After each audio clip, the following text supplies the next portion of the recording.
ได้แล้วอ่ะไข่คะแนนสีได้เท่าไหร่เนาะอ่างเป่านี้เนาะว้าว50เย้ได้50,000ได้50ก่อนจะมาซื้อเกิบกะมาแวะลิ้นกับน้องแมวก่อนเนาะ น้องส้มบ่อยากให้อุ้มเลยเบิ่งไหม อยากแลนหนีตลอด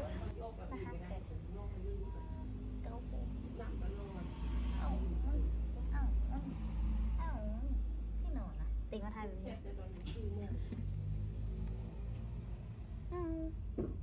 อย่างเงี้ยแมวแห้งระยะบุทันผ่อนผ้าแห้งวันผ้าแต่ไปโดนโยงเกิดอย่างเงี้ยแมว เองก็แห้งผ้า เฮากำลังมาเลือกเกิบจ้า ทุกคู่นี้89,000เด้อเฉพาะโปรนะ ซื้อครบ300,000แม่นจะได้ลุ้นทับจกอังเปาลุ้นโชคนะดีบ่ว่าจะเกิบไซลินเกิบออกงานก็มีเด้อเฮากะไปจัดมาได้2คู่เนาะเกิบไซลินกับเกิบออกงาน พอดีฮอด300,000ปลายเนาะได้จกอังเปานำฮาน แป้งได้แล้วอ่ะไข่คะแนนสีได้เท่าไหร่เนาะอ่างเป่านี้เนาะ ว้าว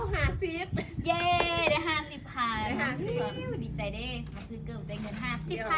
อังเปา50เออ อังเปา เย้ขอบใจเด้อ โดย เด้อันนี้เอาไปซื้อเกิบร้านเพื่อนเนาะไป หลังจากที่ซื้อเกิบแล้วเขาก็มาแวะกินตำแซ่บบานสว่างเนาะเพิ่นจะเปิดแต่เฉพาะตอนแรงเด้อตัวนี้นะมื้อนี้มาแวะกินตำทะเลแล้วก็จืนฮอทดอกลูกชิ้นเนาะ กำลังกินตำเนาะมื้อนี้กำลังมากินตำจ้ะตำแซ่บเลยตามป้ายเลยเด้อเห็นปะ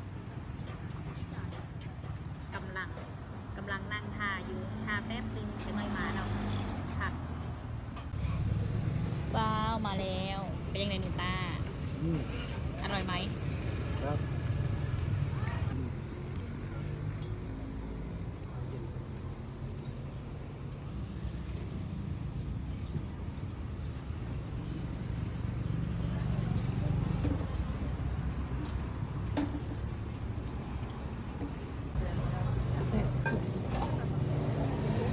ก็มืดว่ะ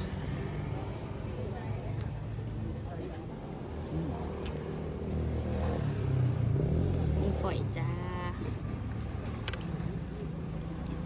ปูด้วยหมึกตัวจุ้ม